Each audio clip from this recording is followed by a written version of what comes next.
Now. Hello, everyone. Welcome to another episode of Untamed Intimacy.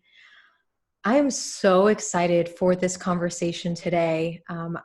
I just met Shea maybe last week at MSW Lounge here in Austin, Texas, and we immediately got to talking about Shea's work and how he's serving the world. And I knew that this would be such a timely conversation for us to have right now.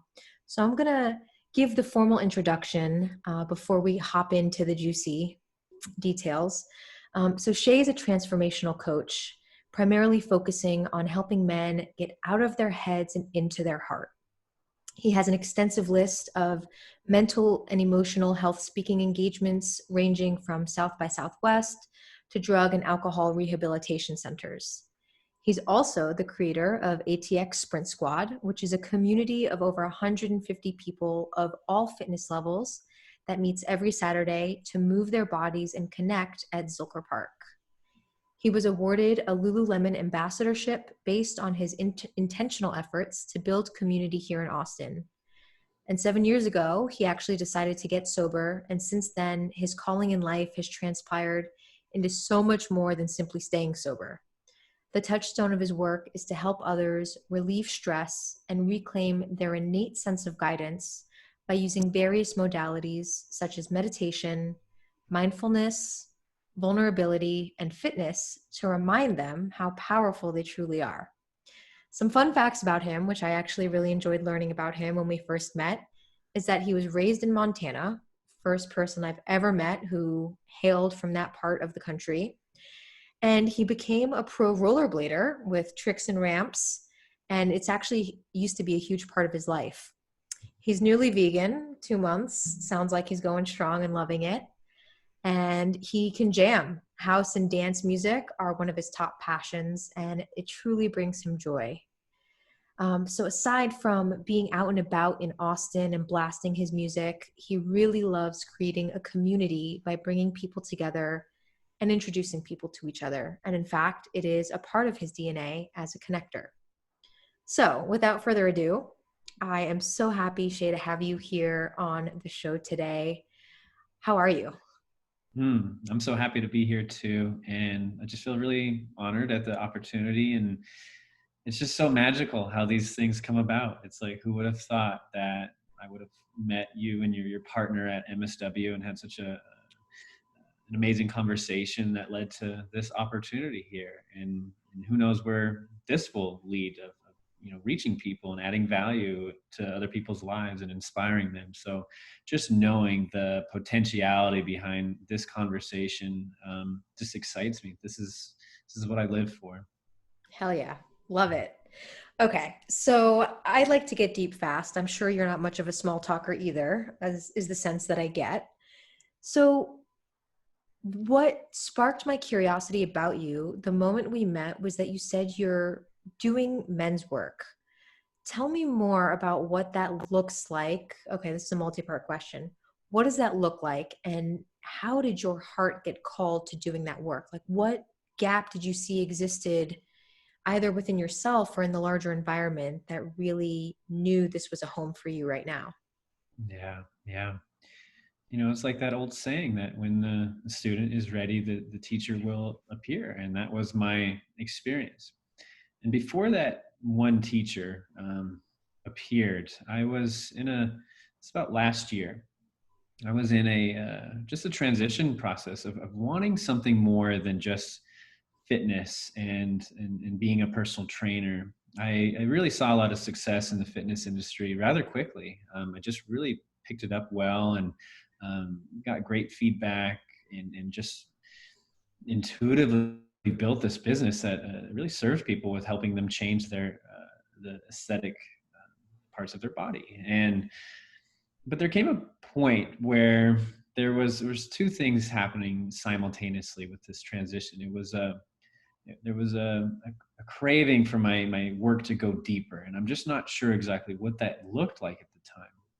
I knew it was either going to go back to school for some sort of therapeutic degree or yeah, I was entertaining getting certified as a life coach, or maybe I could have a whole holistic approach to being a personal trainer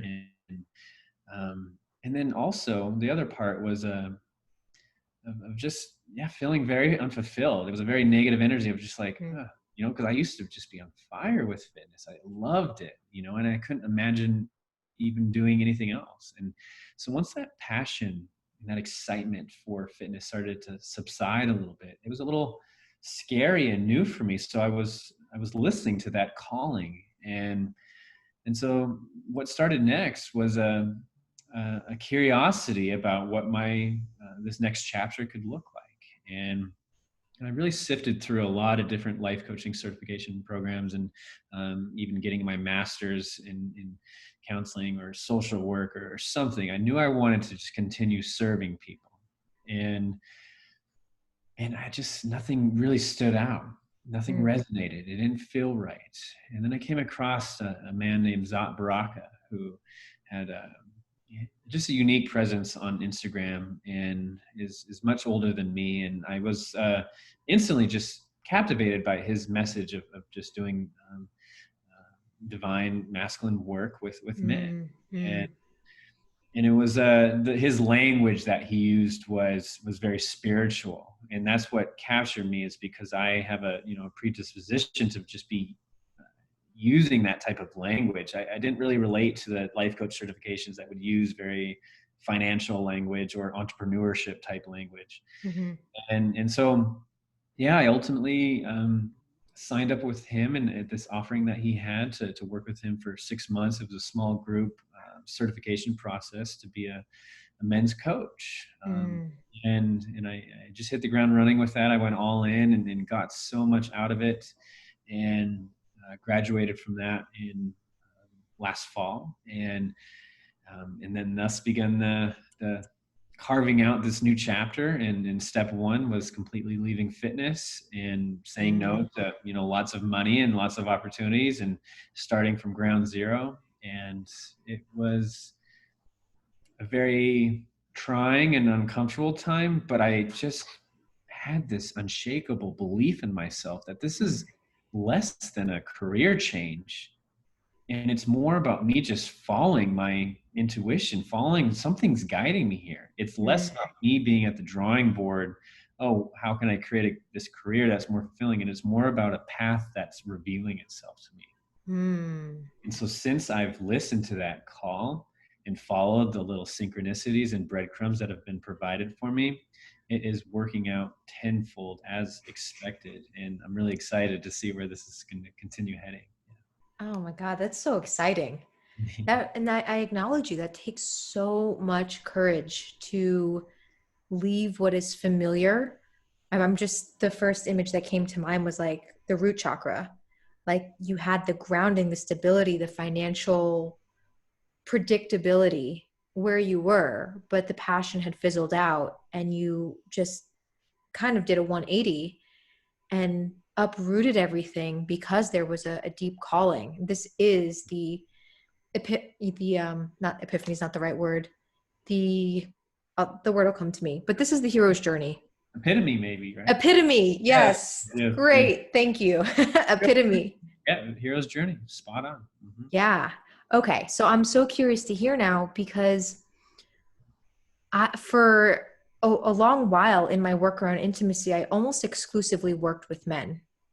And I got a lot of insight into the male mind, male desires, um, the things that were on the hearts of men, the fears of men. And I learned to have so much compassion for the modern day man and what he experiences because, at least in the last few years, there hasn't been a lot of space, in my opinion, for men to share what's on their hearts because there was a grave imbalance, obviously. And so women really needed a space to talk about their experience. So, along this journey, as you decided to say yes to the certification program, what were some of your biggest challenges and learnings as a man coming more into his divine masculine and then choosing to teach men about how to do this? Yeah, great question. Well, the first thing that comes to mind is I didn't realize how much of a a double whammy, so to speak, this would be of like, wow, I have to really practice what I preach, and I can't take a Yeah. man further than I've gone myself.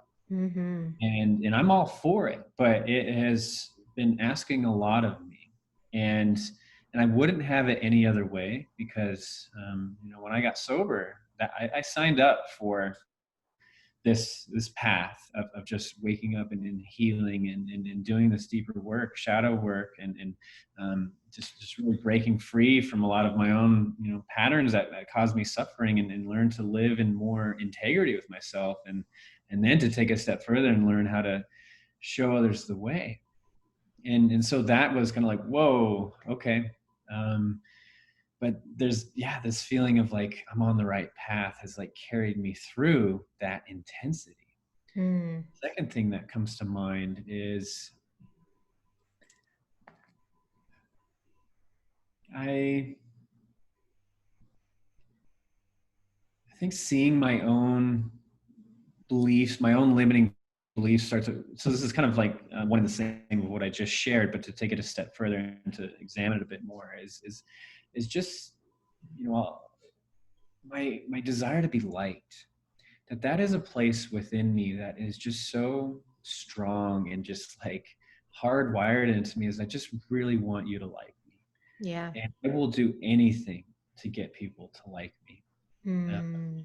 this is the wounded part talking, right? And I mean, this traces back all the way to childhood, and in needing more love from my parents, and when I got into middle school, I'll never forget kind of this. There was a shifting that happened into seeing the power behind attention from women, and Mm. self-esteem it gave me, and I just quickly just like went all in. I mean, I went full Abercrombie, like frosted tips, white shorts with cargo pockets, and like little Backstreet Boy, and just learned to be very charismatic. I was nice, but I was also like trying to fool around with you too. I wasn't like the nice guy that's like never getting any action. I was like, so I learned how to kind of speak to women in a way that captures them Yeah. and builds rapport with them quickly. Um, and I've come to realize, because in my early 20s, what this looked like was being manipulative, a game player, tons of promiscuous partners, just a complete lack of consciousness and regards for others emotions, and so that caused a lot of pain in others, and just me, pain in me, not even really knowing it at the time, but continuing to binge drink and use drugs and party hard. And so when I Mm-hmm. got sober, it was, it's more than just abstaining from drugs and alcohol. It was me for the first time taking a look at some of these behaviors. And I know I'm going off on a little tangent, but I think it's No, this relevant. is perfect. Keep Yeah, going. it's relevant to our conversation. And and so waking up to this part of me that just really needs people to like me, specifically women. Like I need attention and validation for me to feel okay.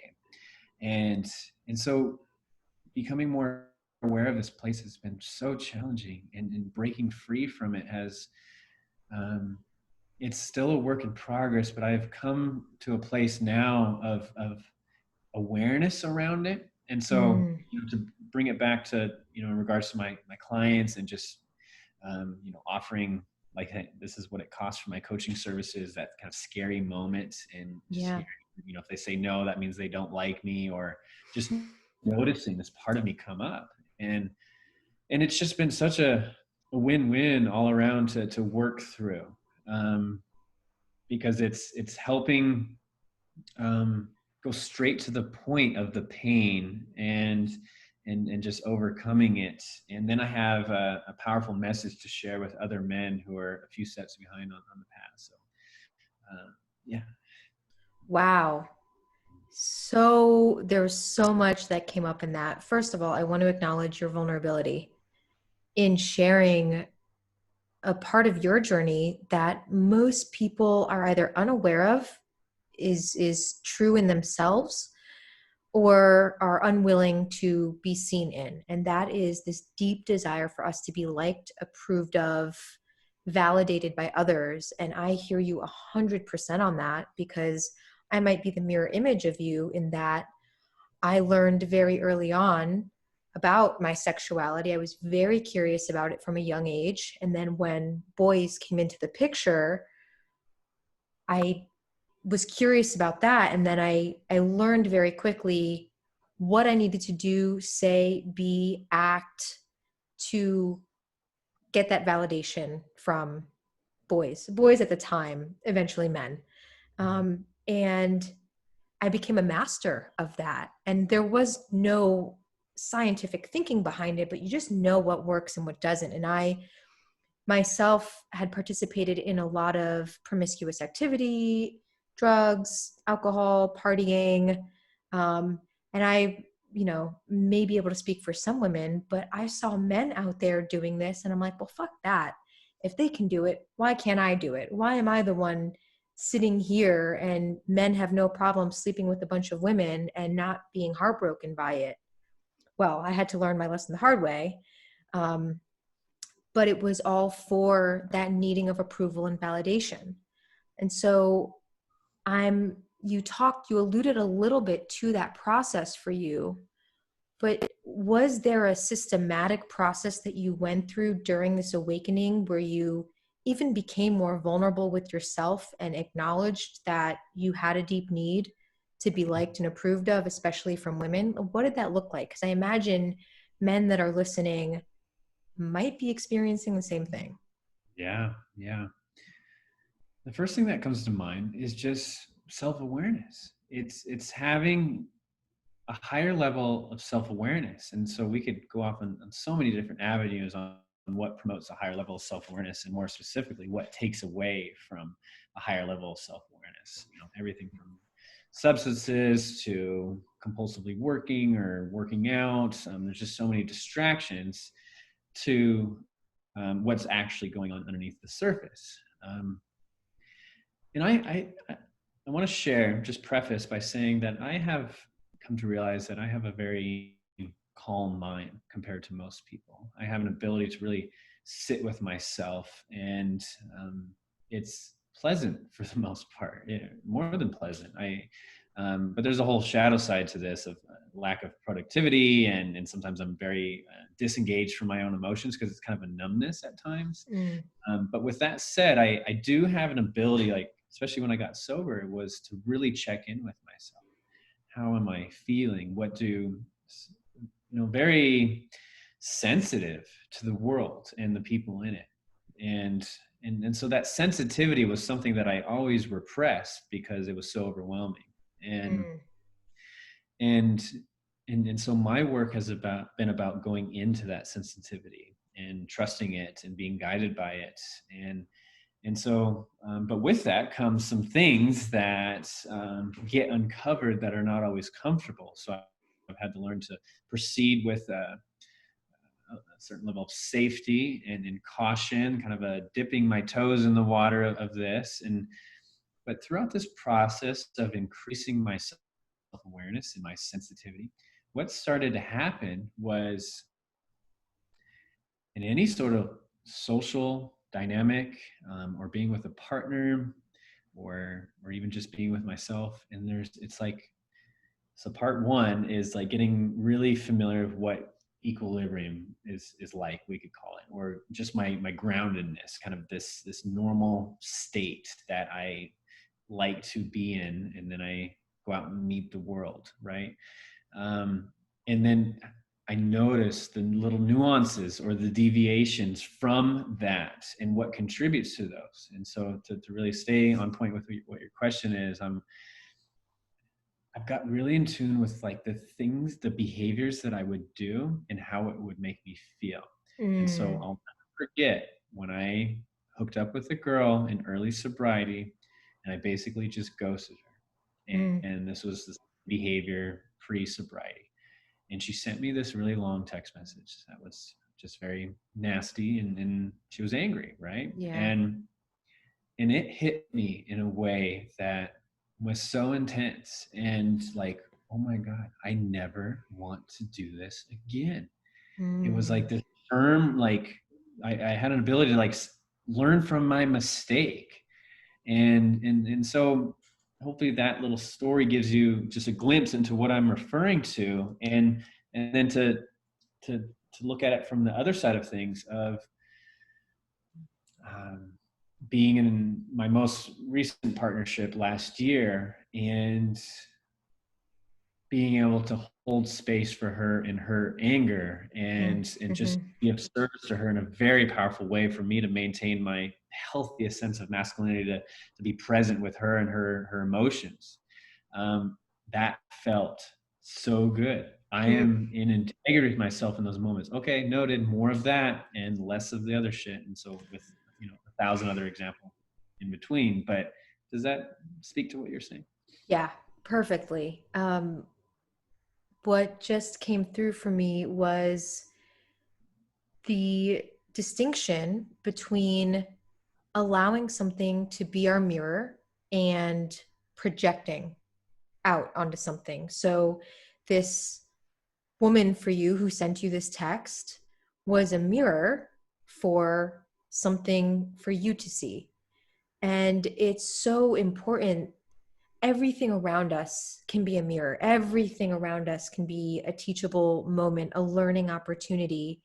And without the self-awareness, where we tend to go, and this is everyone, I don't care how much self-awareness you have, there sometimes we have triggers, myself included for sure, that we can either choose for something to be a mirror for us and see the reflection and how we can create shifts in our lives, or we can project. And Mm. I've done both things and everything in between, and it's just beautiful that you saw that as a learning opportunity to say, hey, you know what, I don't want to do this again. That didn't feel good. Obviously didn't feel good for her, doesn't feel good for me. So how do I adjust the course? Yeah, yeah. I'm so glad that you brought up mirroring because that really speaks to what I'm trying to say. And it's as if for most of my adult life, it's like I've understood logically what that has meant.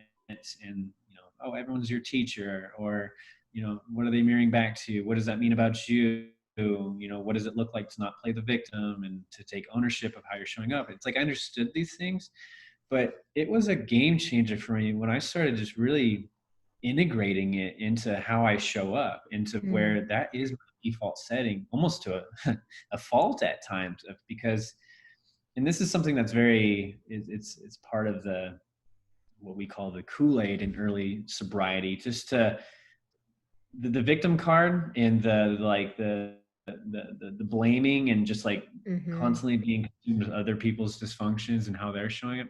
It's just not going to fly with sobriety. You've got to have an ability to put the spotlight on yourself and focus Yeah. on your own side of the street. And so I just like picked that up and just like was like, wow, this is powerful. Okay, I can create a new life because the world and the people in it can be dysfunctional, and I can choose how I want to show up. And this whole integrity thing and listening to my heart and being a good person, um, that feels so much better. And so now looking at people as my mirrors and my teachers, especially the most challenging ones, including my mother or my Mm-hmm. ex as being my greatest teacher, that that ability to see that and that wisdom that comes from that, you can't get that education anywhere else. Mm. And if, with my clients, if that's the goal, if I can help get them to a place to where they can see that the world is actually working for you, not against you, it changes everything. And that's why I call my work transformational coaching, because I've experienced it for myself. Yeah.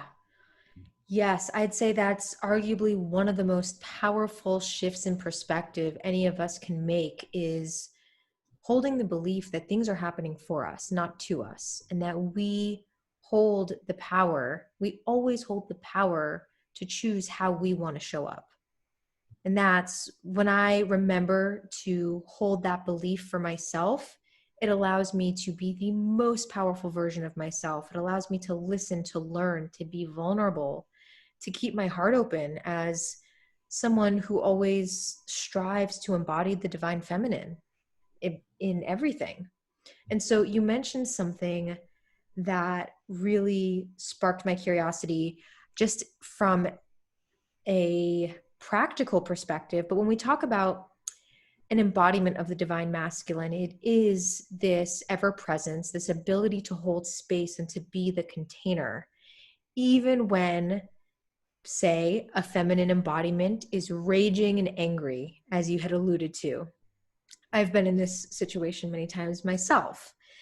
And so what remarks do you have on how to show up in integrity as this divine masculine embodiment with the ability to hold space and not have your presence waver no matter what's being thrown at you?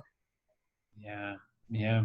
Well, to start off, it is just a practice. It's practicing, um, practicing a new way of showing up. And so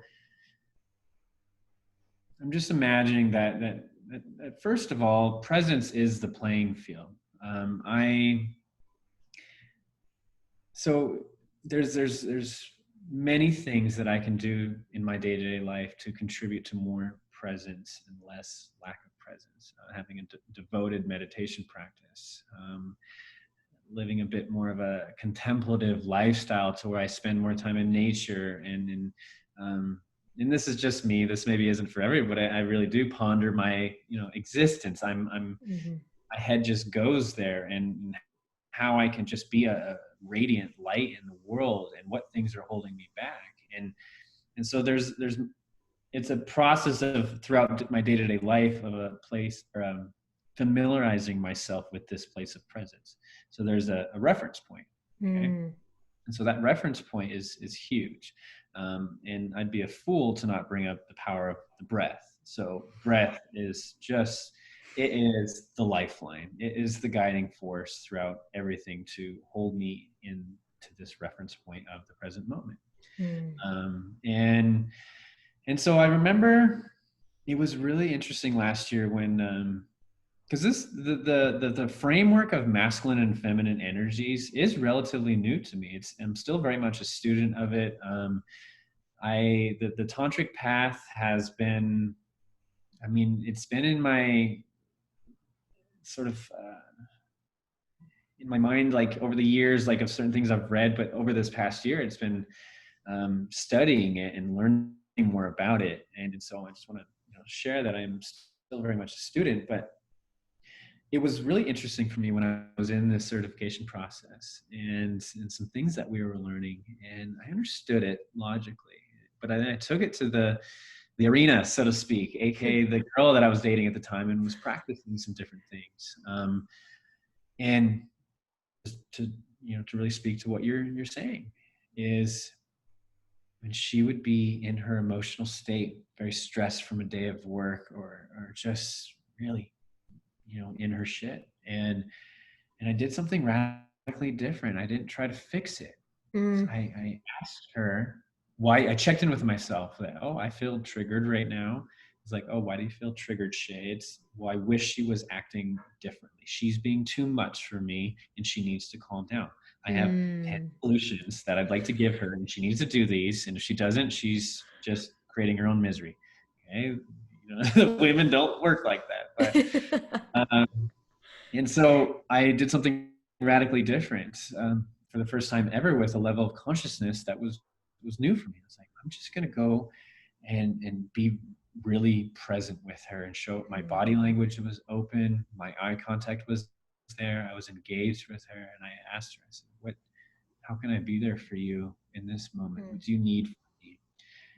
And she's just hold me, and then I would hold her, and in that moment it was just like, wow, like I never thought to ask her how I can be there for her, because I've been so Mm. consumed with my to-do list and what I think she should do to feel better. And this is what I notice that most men struggle with, is they want to fix it. We get this from our mothers. We want to keep our mothers happy. And so yeah, I got a little off.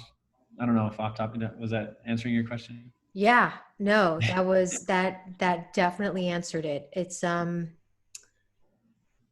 that those dynamics in polarity between masculine and feminine is something that I've been quite curious about for a long time. And something that I've been studying for a number of years.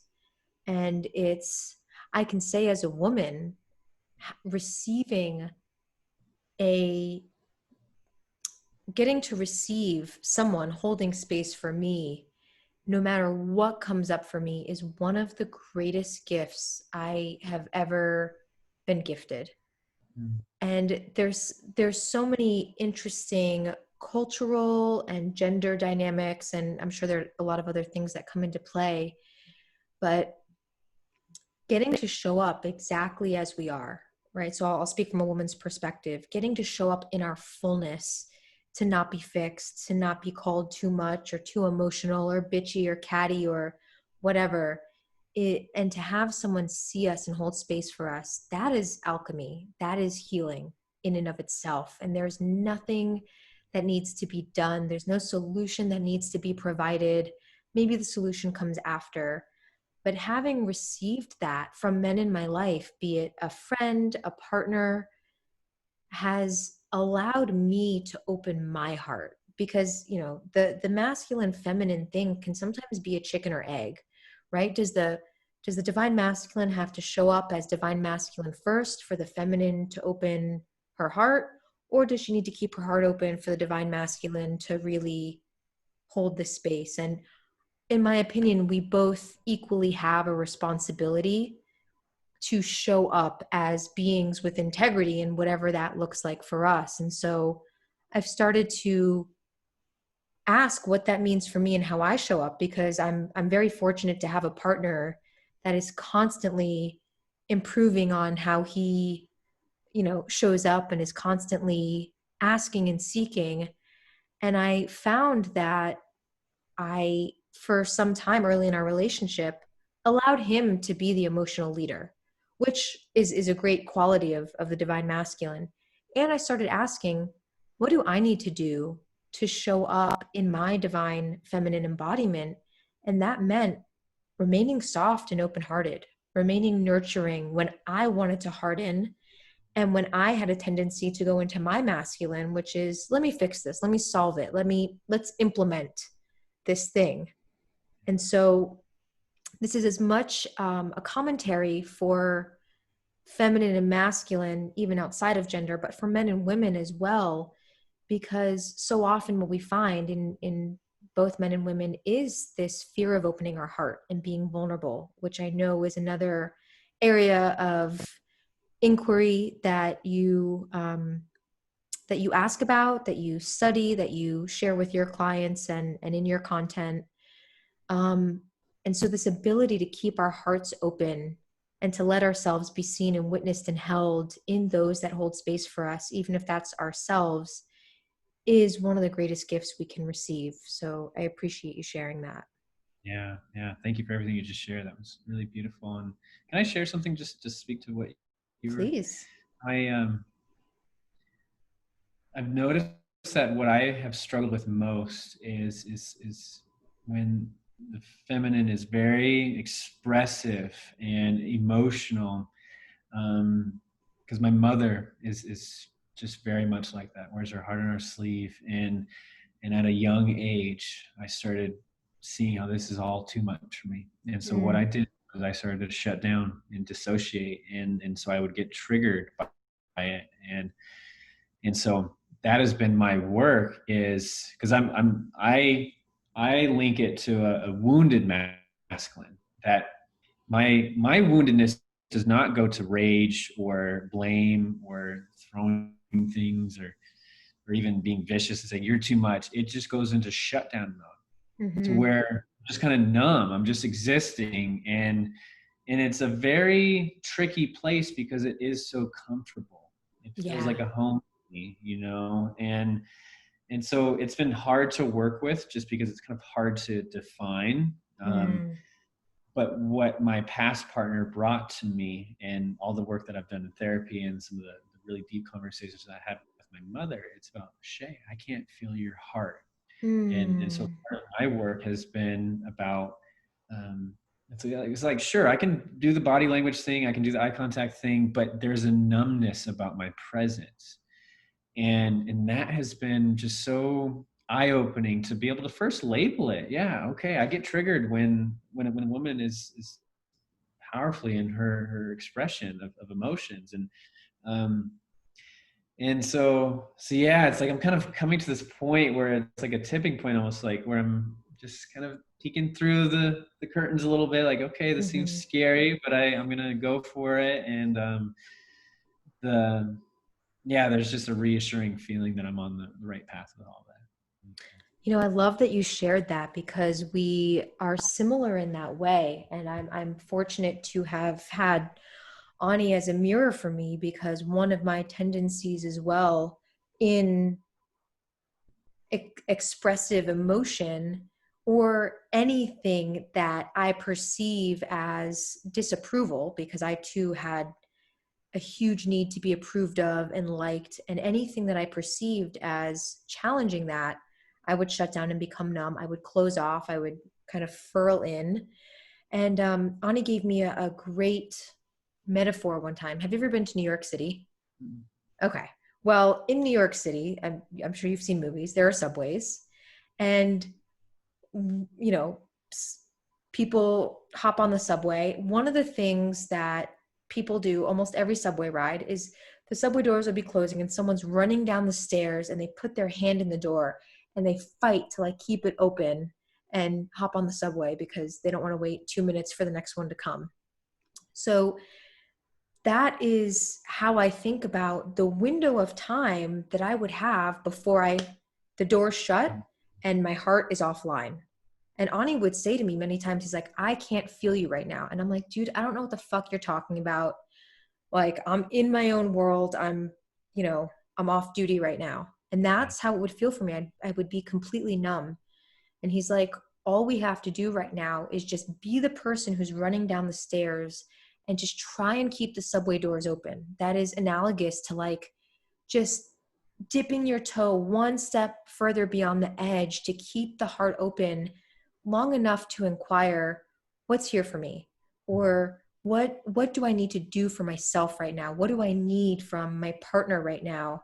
And something that really helped me, even beyond sort of the intellectual inquiry of what do I need, because in those moments, I mean, I was pre-verbal. It's like, all of how it's been described to me is um, my body would be flooded with chemicals because I was beyond fight or flight. I was in freeze. I would go Mhm. into freeze very quickly. And our body is so intelligent that in freeze, which is a higher state of activation than fight or flight, um, our body thinks it's going to die, and it will flood us with chemicals so that it goes numb and that we don't have to feel the pain of whatever thing might be waiting for us on the other side. Yeah. Inevitable death, right? Which in these cases, it's not actual death, but our body's still responding in that way. And Mhm. so I would go completely numb and I would have no access to, hey, you know what? I really need right now for you to hold the space for me, and all of the great language that I could speak otherwise. So, what I would do in those times is I would have to immediately move my body. I'd have to change my physical state, get up and move, like touch my toes, spread my body out, and like physically take up space. Mhm. I would jump up and down, and I still do this. Flutter my lips, shake my head, and like really shake things up.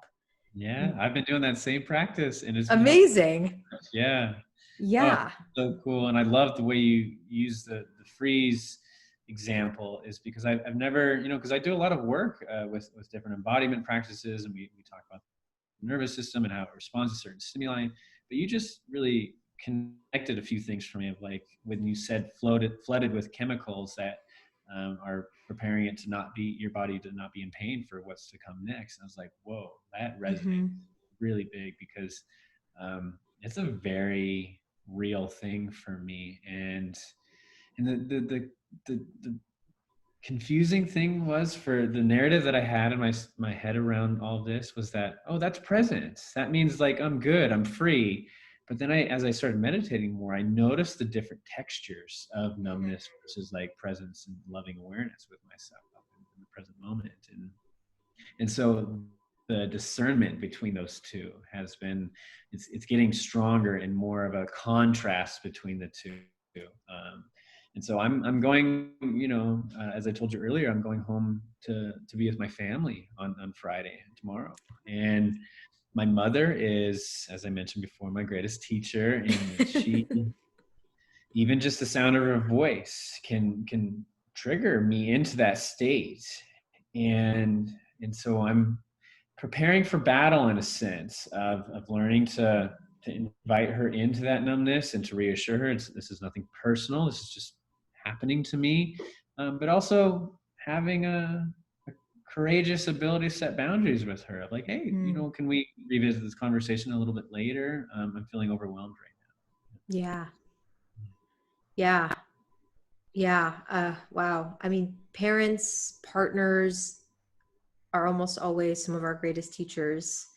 My mom, greatest teacher, love her, love her. She kicks my ass sometimes. now. Yeah. Yeah. Yeah. I wish you a lot of ease and grace with that journey home and a lot of happiness and joy as well. Thank you. Thank you. So, in these last couple minutes here, is there anything that's still on your heart that you'd like to share? Maybe something I didn't ask about, something that's exciting for you or present for you right now? Yeah, sure. This is something that I've been sharing a lot because it's just so relevant. Throughout my own journey of healing and waking up and trusting my heart more, and and then seeing the the pain in others, and getting invited into their inner worlds, I'm starting to see something very clear in the poisonous nature of this, what I'm about to share. It's this we could call it shame towards ourselves, we could call it not being kind to ourselves, but this, I want to really just emphasize the power of unconditional love towards ourselves. I'm just seeing that this needs to be the glue that holds everything together, because when I am speaking to myself in a way that is hard on myself, or shaming, it is truly like poison. Mm. I firm believer that it contributes to the acting out of, whether it's promiscuous sex, or viewing pornography that's out of integrity with me, or just having like um, maybe cravings for drugs or alcohol. It does so much damage, and it makes things so much worse than it needs to be. And so, to the viewers out there and the listeners, and for us both to have this reminder of, and I know you know the power of this, it's um, to just continue being very fucking kind to ourselves. Like, Hmm. this course needs to be like so rooted in love, like when we're doing this deep healing work. Yeah. And like, unconditional means unconditional. And that little shift for me of like, every day is different, but there's been more of it's more commonplace in my head, I would say. The love for myself and how I do this deep work, and it's just made such a difference. It makes the work feel not so overwhelming and daunting. I actually feel like I'm making progress, and my inner world is pleasant to be in. It's not a Mhm. battlefield like it once was. It's so freeing. Wow, that just brought a huge smile to my face.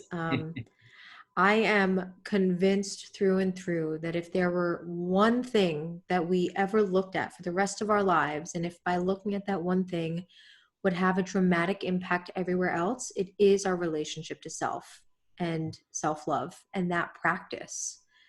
It's totally a practice as we inhabit our lives as humans with analysis and judgment and discernment. And I am so right there with you. It can't be underscored enough, underlined, highlighted, bolded, all the things, and it can't be said enough. I will always entertain a conversation about that, even if I've had a million conversations about it. And so I agree with you 100% there. I appreciate you sharing that. Yeah, of course. Amazing. So, Shay, how can people find you and connect with you, learn more about your work, and do you have any cool offerings or things coming up?